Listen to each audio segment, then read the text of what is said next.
When things go wrong, as they sometimes will, when the road you're trudging seems all uphill, when the funds are low and the debts are high, and you want to smile but you have to sigh, when care is pressing you down a bit, rest if you must, but do not.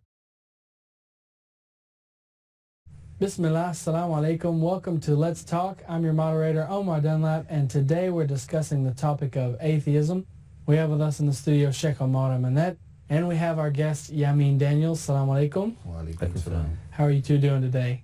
Good? Alhamdulillah. Alhamdulillah? Good, very good. The first thing I want to discuss is the topic of science. You know, we find many atheists in the field of science, or else they kind of replace, for lack of a better term, religion with science. Can we use science to prove the existence of God, or at least show us some evidence?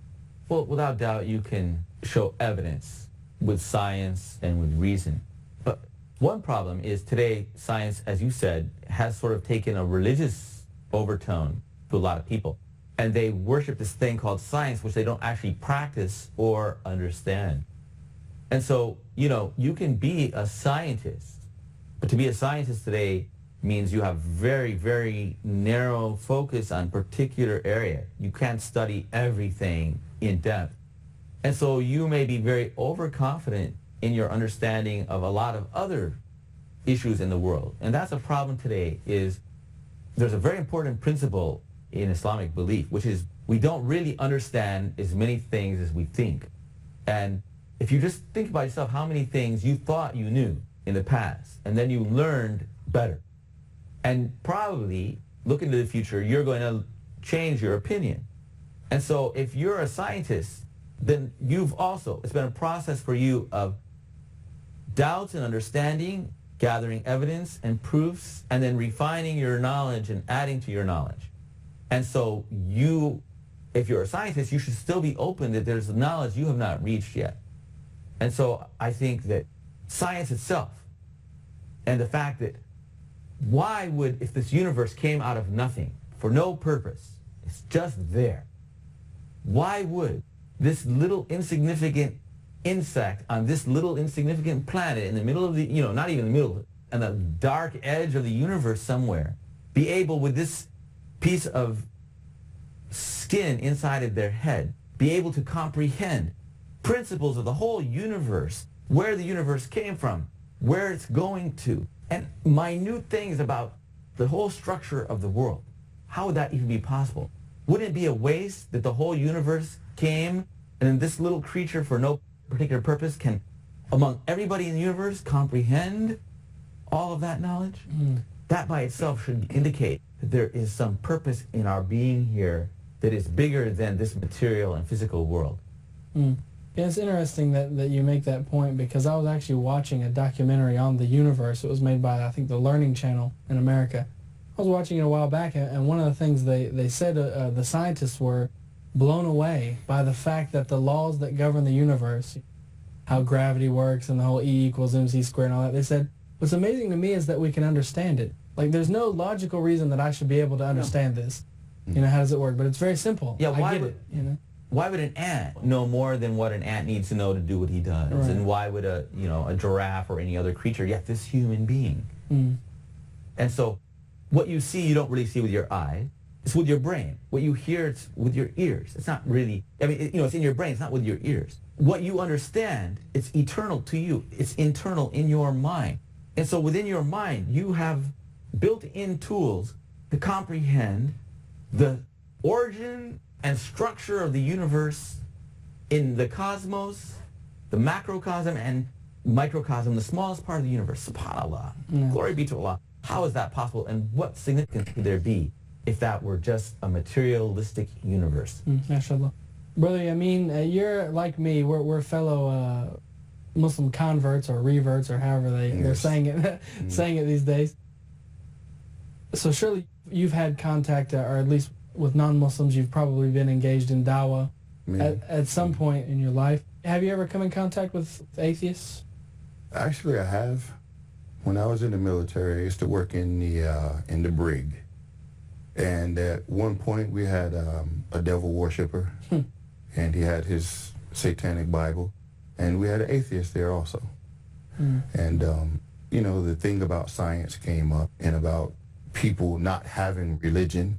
Whenever you're born, children don't have religion.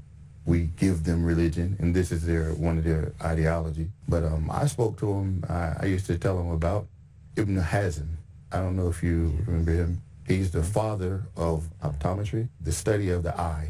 And he was a Muslim, and he used Islamic knowledge to gain his concepts, in the medicine or the science of the eye today is still used from his concepts that he made. And other concepts, other scientific researches are based on his concepts of research also. So you would say maybe an effective method of dawah for an atheist then would be to use science and this sort of thing. I think if you have knowledge of science, then yes. I think you could use it to prove to them, yes. Yeah. That, Whatever tools are. Could I add whatever one little tools are thing to what available. you said? Sure. And that is, a lot of people say the same thing that he was told, that as children we have no religion, but we're given that by our parents. But actually, when psychologists and have studied children in the right atmosphere, in the right environment, looking for it, they find out that very young children, as soon as they're able to express themselves, have a faith and belief in God and in life after death. It's the society that actually educates religion out of them. It's the other way around. And so very small children, their pet dies or is suddenly killed. They say, oh, he's not really dead. His body is dead, but really his spirit, they believe somehow is with God or with Allah in some way. It's something innate and that children have that is actually removed from them in society. You can look in any sociology textbook and they will tell you that human beings need religion. We don't know why it is, but psychologically speaking, from our studies in these areas, there's something in us that tells us we need a religion. And if we don't have a religion, we replace it with something else. For example, science or some hobby or something, and then that becomes our forefront. But overall, the point is we need some sort of belief. We need what you would call a transcendent meaning. That is, a meaning or value of something that gives us a purpose that is not physical in this world. And so, for example, we need food and water. Without doubt, there's food and water in this world. That's why we have a need for it. If you could imagine an alien came from an alien world and they had a hunger or thirst for something that we don't have in this planet, we would believe and know for sure that it exists in the place where that creature is from.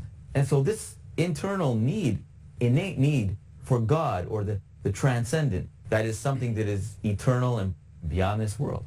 I want to mention something interesting. Do you have a thought? Yeah, I was just thinking about what you said. You know, the answer is in the Quran. وَمَا خَلَقَتُ الْجِنَّ وَالْإِنسَ إِلَّا لِيَعْبُدُونَ. And this explains, and it means, I've not created mankind and jinn except they should worship me. And this is the reason why we have this inclination to worship something. And it should be Allah subhanahu wa ta'ala. MashaAllah. Shaykh Omar, what about blind faith versus Iman? Is that what Iman means? Because sometimes the Muslim concept of Iman is translated as the word faith. What's going on with that? Well, of course, Iman is from the word, amin, which is what is secure. And so it is knowledge, secure knowledge, trust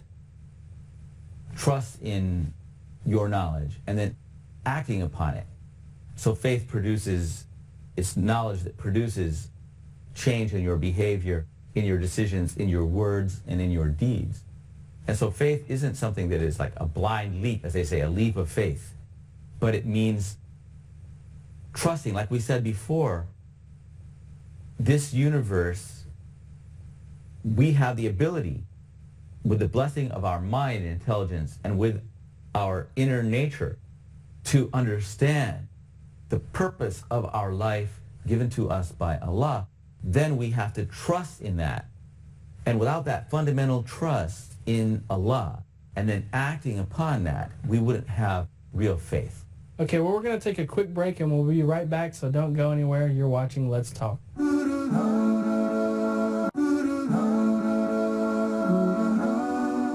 Bismillah, assalamu alaikum. Welcome back to Let's Talk. Today we're discussing the topic of atheism. We have with us in the studio Shaikh Omar Dunlap, and we have our guest Yamin Daniels. Assalamu alaikum. Wa alaikum salam. Yamin, if you ever came across an atheist and he said to you, "Prove to me that Islam is true," what would you say to him? Wow. First of all, I wouldn't get into a conversation with him about proving. I think that I would just try to establish the fact that Allah is one and that Muhammad is his messenger. And he would take this knowledge with him or he would leave it. But Yom Qiyamah, it will be established that someone told him and he was informed that, Islam is the truth.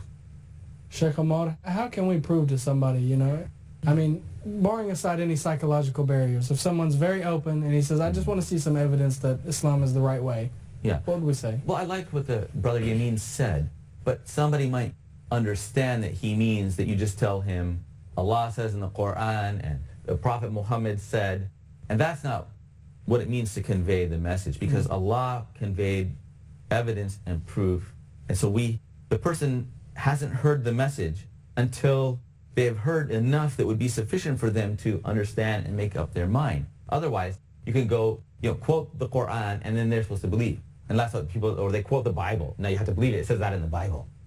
And that's not what it really means. But the evidence is that you have to tell people is look into your heart. Look at this evidence in science and the origin of the universe. Would you rather live in a society where people believe that God was watching them, taking account of their deeds, and going to judge them and reward them based on whether they were good or evil, whether they are liars and cheaters and murderers or not? Or would you like to live in a society where everybody thinks that nobody is watching, nobody is taking account, and whether you're good or evil, in the end it will make no difference at all? Which society would you rather live in? I would rather live personally among people who had a strong faith in God and the idea of judgment and reward for their deeds, rather than the society that was purely materialistic and atheist. I want to come to another point. I want to ask you another question really quick. Because when I was in the States, I did some, would give some talks from time to time. I guess because just I'm a native English speaker that's also a Muslim, so they valued that for whatever reason. And so I would give some talks at universities and things about Islam. And one of the talks I gave was dealing with this topic of evolution and atheism and so on. And after the talk, someone came up to me and he said, I'm an atheist, but by the way, I don't believe in evolution. Because the whole talk was about evolution. So he said, well, I don't believe in evolution. And I didn't really take it much farther than that. I was kind of running short on time. But what would we say to somebody that's in that position? And I don't believe in the scientific explanation of why we're here, but I don't believe in God. Yeah.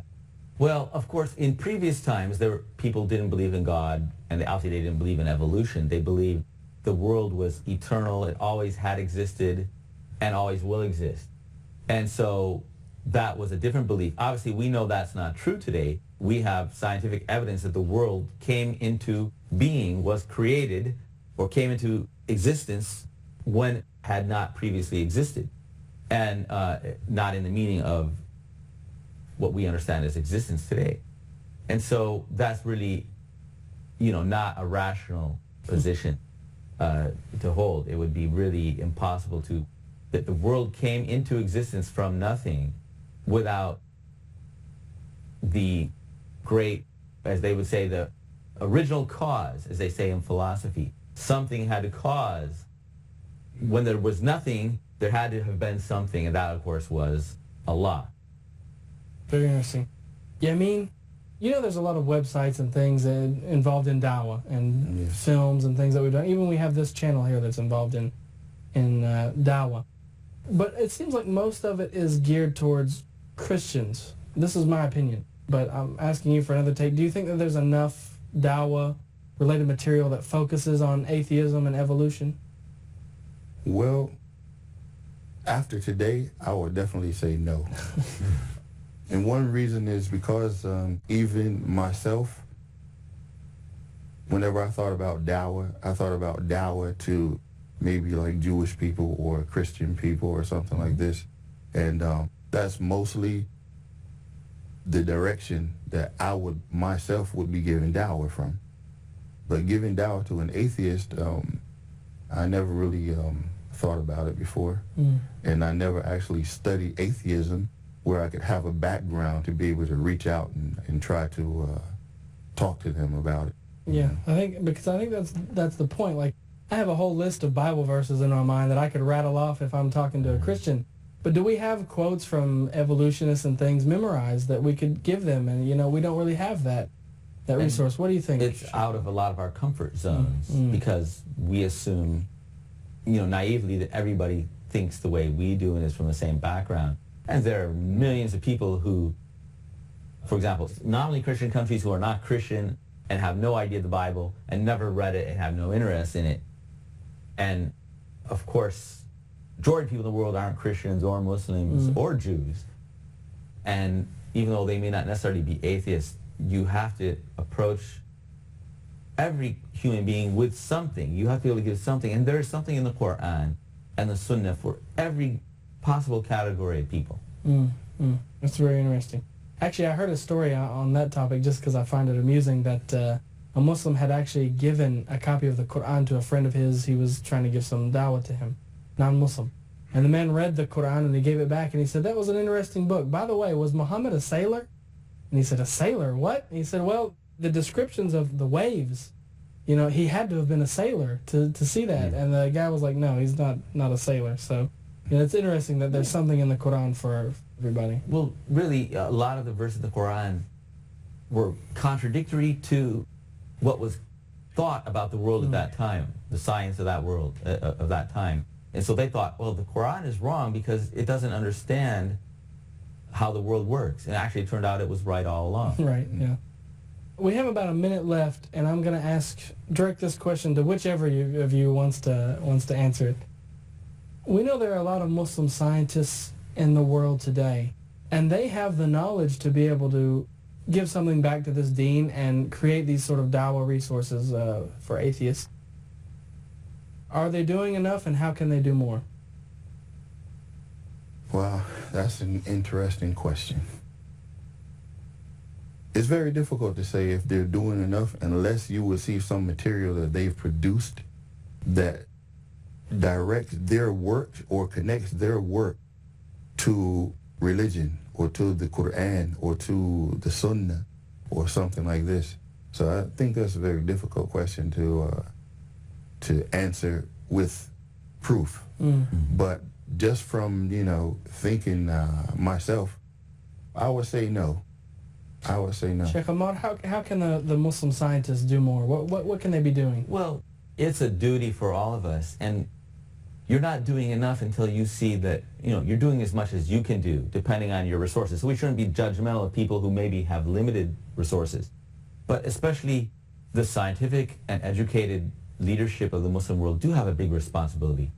We do need to raise the quality of material available to us that address a lot of issues of science. We have some good stuff, but we don't really have nearly enough tools to use. We need to become more familiar with it, I think. Oh, I definitely, without doubt. We're going to take some questions for our audience. I think we have one or two questions.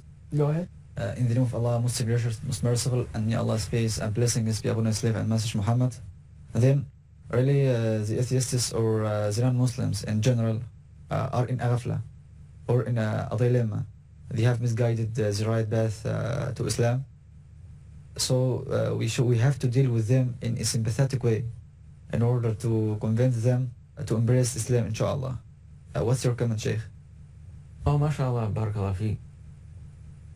Of course, you have to have a feeling of rahmah, of love and mercy for human beings. And so as the Prophet said, peace and blessing be upon him, what would become of you, human being, if Allah didn't put love or mercy in your heart? And so when you see people, if you saw a person who was dying or sick, you would feel compassion for that person, lost and starving, and you would want to help that person. So if you see people who are suffering from this misguidance and straying away, and you know that harm, spiritual harm, is going to happen to them, you should feel compassion for them. Therefore, you shouldn't be harsh and hard-hearted. But as Allah said it to the Prophet Muhammad, if you had been fadhan ghalid, if you had been harsh and hard-hearted people, they would have abandoned you and left you. They wouldn't have stuck by you. And so you need to be soft in your manner, kind and merciful toward your fellow human beings, inshallah. Mercy is a beloved attribute. It is a good indicator that you will have the mercy of Allah Almighty if you have mercy for human beings. MashaAllah.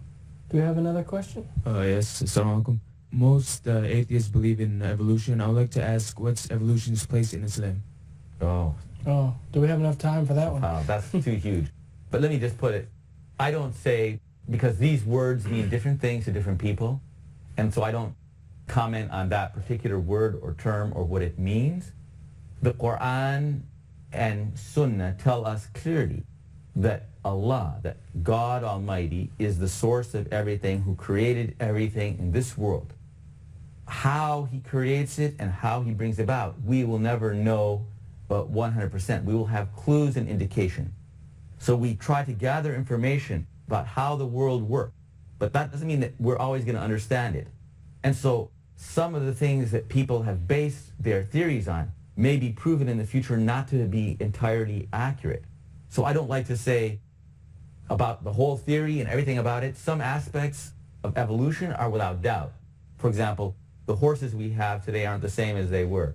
The dog breeds we have today, they're not the same as dog breeds were. They've changed, and gradually over time, all that is the creation of Allah. And as a Muslim, we have no problem with We have no accepting problem with understanding that. But there are many things that we don't understand clearly. And so if you just say evolution, people don't, they think evolution, that means humans used to be monkeys. They don't understand all the details about that. So what we should tell them instead is everything is created by Allah. That's what you have to believe. Okay, I want to wrap up this show with asking if you guys know of any books or anything for somebody that's interested to learn more about atheism. Me personally, I know of two. I know of that a good book that I would direct an atheist to look at would be The Bible, the Quran, and Science by Dr. Maurice Bukai. And then Harun Yahya has an interesting book called The Evolution Deceit. I don't know about some of his other works, but this particular book, it seems to be dealing with a specified topic. You can give your input on that particular book. I mean, I think a lot of scientists would dispute some of the things in the second person in some of the things he said. Okay. And Islamically, some people would dispute the first book that you said. But all those books have some good in them. Yeah. And everything has So some use good in it. filters. Yeah, use filters. Definitely take things with a grain of salt. Be a little bit skeptical. Quran is ultimately the best. And Allah talked to every kind of person, including atheists, clearly in the Quran. And I think that is ultimately going to be the best recommendation. Maybe you might have something else. No. Basically, is my source for everything will be the Quran and the Sunnah. Quran and There's Sunnah. so many sources on the internet So maybe now. maybe we could Yes, look at these things with new eyes. You know, if we're thinking about doing dawah to atheists, let's reinvestigate Quran and Sunnah with that in mind. Yes. Is that good advice? That's excellent advice. Okay, very good. I think that's a good place to end the show, unless we have any more questions. No more questions? Okay. Well, that's all the time we have for today, so I guess it's good that we didn't have any questions. We hope to see you next time, inshallah ta'ala. Until then, I'm your moderator, Omar Dunlap, wishing you peace. Assalamu alaikum wa rahmatullahi wa barakatuh.